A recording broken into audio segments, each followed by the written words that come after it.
Getting started with ReaMarker. Creating markers with Cubase.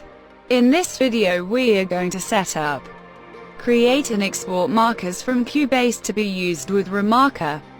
Please note that this feature is only available in Cubase Pro. To create markers on top of the soundtrack inside Cubase Pro, you will need to add a marker track.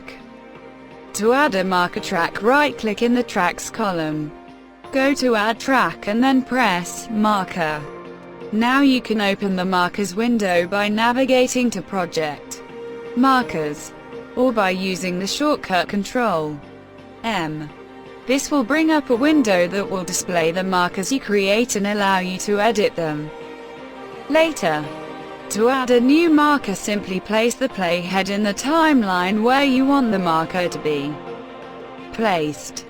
Then inside the Markers window, press Functions and then Insert Marker.